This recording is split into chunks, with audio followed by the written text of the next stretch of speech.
salvation. It's the core message of the Bible, and nearly every book has something to say about it.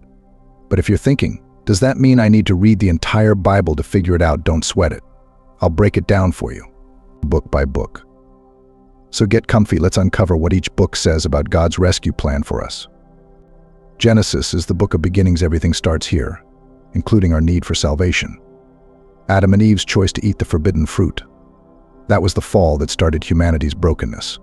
But right after, God already promises a Savior in Genesis chapter 3, verse 15, where he tells the serpent that one day, an offspring would crush his head.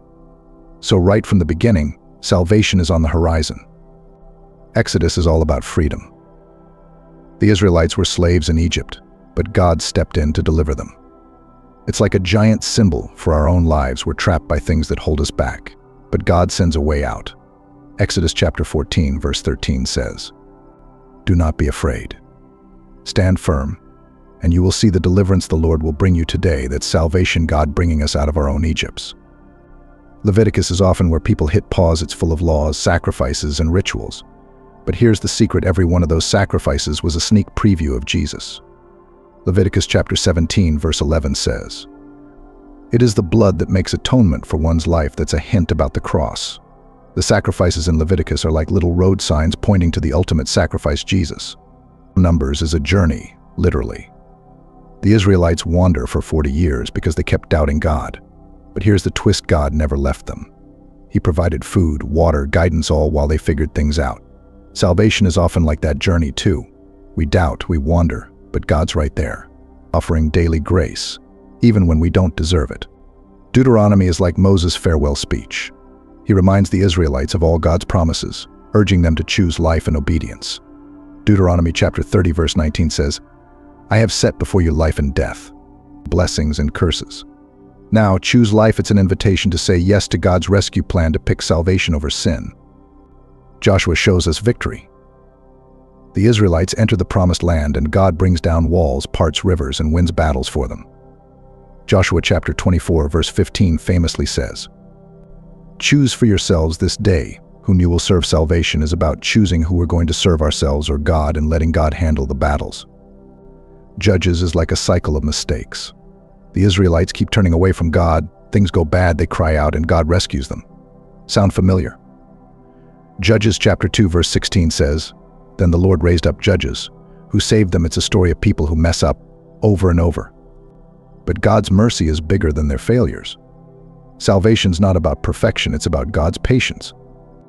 Ruth is a beautiful story of redemption. Ruth was an outsider, a Moabite widow with nothing. But Boaz, a relative, steps in and redeems her life.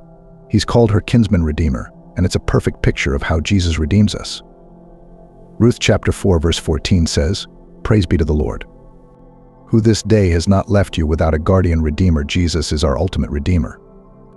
In 1 and 2 Samuel, we see David, a man after God's own heart, who also makes major mistakes. David's life shows us that salvation doesn't mean being flawless. Psalm chapter 51, verse 10, David's famous prayer, says, "Create in me a clean heart." Oh, God's salvation is about God's willingness to make us clean again, no matter how much we've messed up. These books tell the stories of kings who either followed God or turned away. When the people abandoned God, things went south. But God kept sending prophets to call them back. In 2 Kings chapter 17, verse 13, God says, "Turn from your evil ways. Observe my commands and decrees." Salvation is about turning back to God even when we've wandered. These books retell the story of Israel's kings, but with a focus on God's faithfulness. Chronicles shows how God's love is constant, even when we're not. 2 Chronicles chapter 7, verse 14 offers a promise: "If my people will humble themselves and pray, I will forgive their sin and heal their land." Salvation is about humility and coming back to a God who never left. Ezra and Nehemiah are about rebuilding. After years in exile, God's people return home to rebuild Jerusalem. Nehemiah chapter 9, verse 31 says, "But in your great mercy you did not put an end to them or abandon them." Salvation is about restoration. God can rebuild what's broken in us, no matter how long it's been. Esther doesn't mention God directly, but his saving hand is everywhere. Esther risks her life to save her people, like a shadow of Jesus, who gave his life for us. Esther chapter 4, verse 14 says, And who knows but that you have come to your royal position for such a time as this. Salvation is about God placing us where we need to be, often in ways we don't see. Job loses it all, yet holds on to hope. He says in Job chapter 19, verse 25, "I know that my Redeemer lives." Salvation is about trusting God's goodness, even when life looks bleak. Job reminds us that redemption isn't about having a perfect life. It's about a perfect God standing with us in our suffering. David's songs cover it all. From praise to repentance, Psalms captures the highs and lows of faith. Psalm chapter 51, verse 12. David cries, "Restore to me the joy of your salvation." Salvation brings joy, and when we lose it, we can always ask for God's help to bring it back. Proverbs is wisdom central. It teaches us that salvation isn't just about the afterlife, it's about living wisely now. Proverbs chapter 3, verses 5 to 6 says, "Trust in the Lord with all your heart, and lean not on your own understanding." Salvation starts with surrender, letting go of our way for God's way. Ecclesiastes can feel gloomy. Everything is meaningless, says the writer. But it's a reminder that without God, life is empty. Ecclesiastes chapter 12, verse 13 wraps it up: "Fear God and keep his commandments, for this is the duty of all mankind." True salvation fills the emptiness. Song of Solomon is a love story, often seen as a picture of God's love for his people. The passion in these verses shows how deeply God loves us and longs to be close to us. Song of Solomon chapter 2, verse 4 says, "His banner over me is love." Salvation is stepping under that banner. Isaiah is packed with prophecies about Jesus. Isaiah chapter 53, verse 5 is unforgettable. "By his wounds we are healed." Salvation means Jesus took the punishment we deserved so we could be healed. Jeremiah is called the weeping prophet, but he brings hope too. In Jeremiah chapter 29, verse 11, God promises, "I know the plans I have for you, to give you hope and a future." Salvation is about trusting that God's plans are good, even in our darkest moments. Lamentations is a cry of sorrow, but it's full of hope too. In Lamentations chapter 3, verses 22 to 23, it says, "His mercies never come to an end. They are new every morning." Salvation is about that fresh start we can count on day after day. Ezekiel's visions are intense, dry bones coming to life, wheels within wheels. But at its core, Ezekiel speaks to a broken nation about restoration. Ezekiel chapter 36, verse 26 promises, "I will give you a new heart and put a new spirit in you." Salvation is that transformation, God breathing life into what seems dead and hopeless. Daniel's faith is unshakable, even in a foreign land. In the lion's den, God shuts the lions' mouths. Daniel chapter 12, verse 2 also foreshadows resurrection, saying, "Multitudes who sleep in the dust of the earth will awake." Salvation isn't just for now. It's the promise of eternal life beyond this world. Hosea's story is a tough one. He marries a woman who's unfaithful, symbolizing Israel's relationship with God. But Hosea keeps loving her. In Hosea chapter 2, verse 19, God says, "I will betroth you to me forever." Salvation is that relentless love, God welcoming us back no matter how far we've strayed. Joel speaks of a day of the Lord when God will judge, but he also promises restoration. Joel chapter 2, verse 32 says, "Everyone who calls on the name of the Lord will be saved." Salvation is about calling out to God, knowing he's ready to respond. Amos is all about justice. God's not okay with oppression or hypocrisy, but he also offers hope. Amos chapter 5, verse 14 says, "Seek good, not evil, that you may live." Salvation is a call to seek God's goodness, to live in a way that reflects his love. Obadiah is one chapter long, focusing on the fall of Edom, Israel's enemy. It's a warning against pride, showing that only God's kingdom endures. Obadiah chapter 1, verse 17 says, "But on Mount Zion will be deliverance." Salvation is that deliverance, God's promise to rescue his people. Jonah's story is famous. He tries to avoid God's call, gets swallowed by a big fish, and eventually preaches to Nineveh. Jonah chapter 2, verse 9 declares, "Salvation comes from the Lord. Even when we run, God's willing to save, and his mercy can reach anyone, even those we'd never expect." Micah warns of judgment, but he also gives hope. Micah chapter 7, verse 18 marvels, "Who is a God like you, who pardons sin and forgives?" Salvation is about a God who forgives even when we don't deserve it, showing mercy instead of judgment. Nahum speaks against Nineveh's wickedness, showing that God won't let evil go unchecked. But in Nahum chapter 1, verse 7, there's a reminder the Lord is good, a refuge in times of trouble. Salvation is knowing God is our safe place, especially when the world feels dark. Habakkuk wrestles with God, asking why bad things happen. God answers, reminding him of his bigger plan. Habakkuk chapter 2 verse 4 says, "The righteous will live by faith." Salvation is about trust, leaning on God's faithfulness, even when we don't understand. Zephaniah warns about the day of the Lord, but there's also a promise. Zephaniah chapter 3 verse 17 says, "He will take great delight in you in his love. He will no longer rebuke you." Salvation is knowing God delights in us, that he's eager to rescue and restore.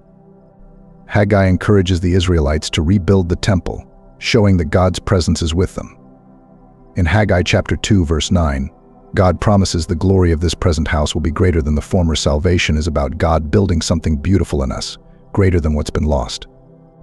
Zechariah's visions point to a future Savior. In Zechariah chapter 9 verse 9, he prophesies about a king riding on a donkey, a clear picture of Jesus. Salvation is about recognizing Jesus as King, the one who brings peace and hope. Malachi speaks about a coming messenger who'll prepare the way for the Lord.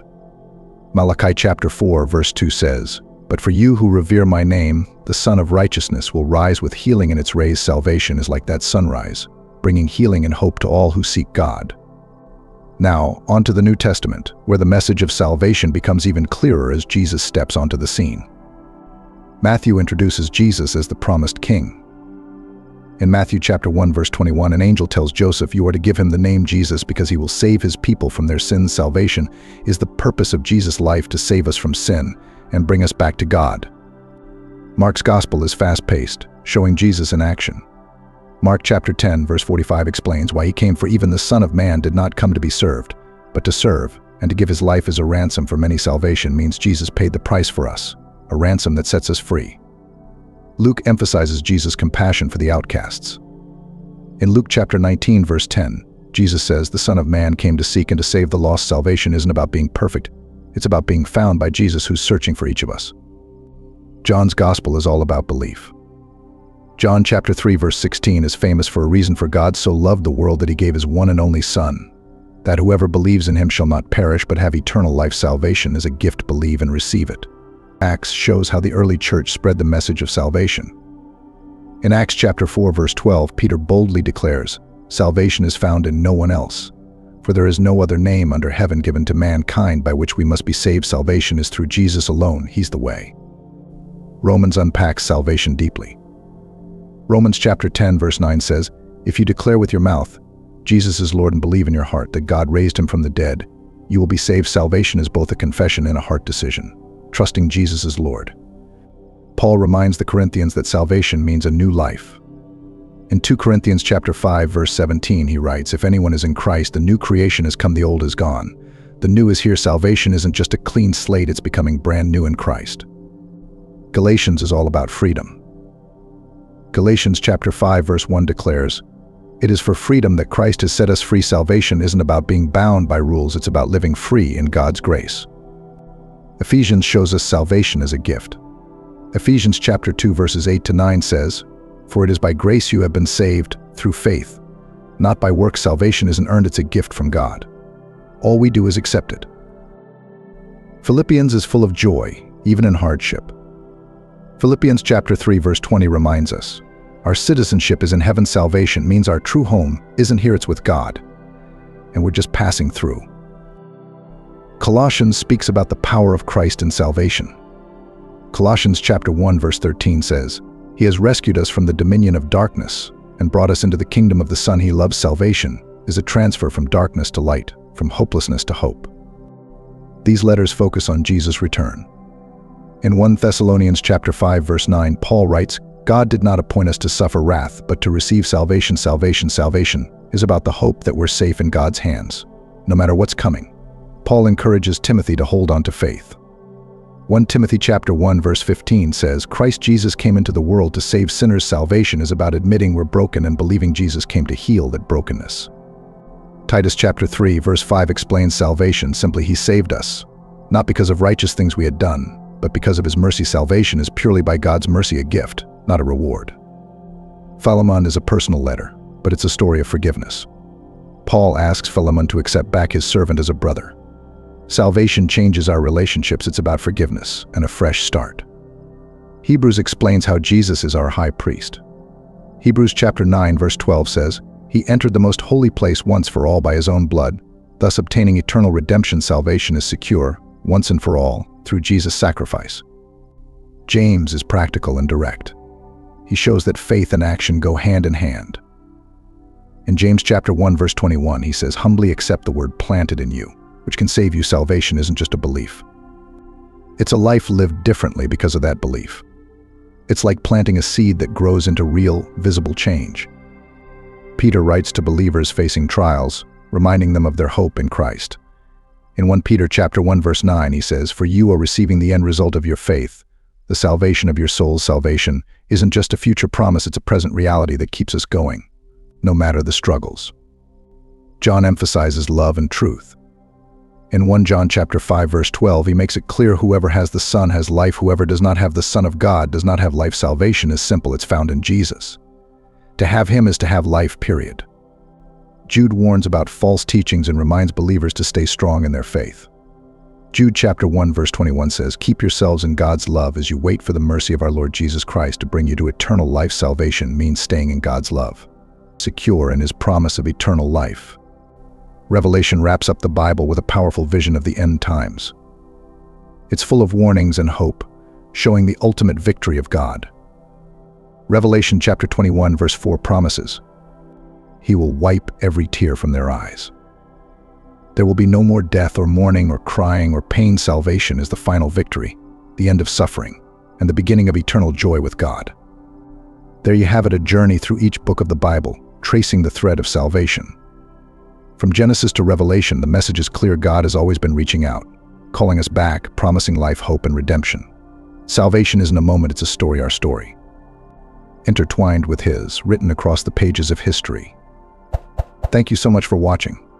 If you enjoyed this video and found it helpful, don't forget to give it a thumbs up, share it with someone who might enjoy it, and subscribe to our channel so you don't miss out on future content.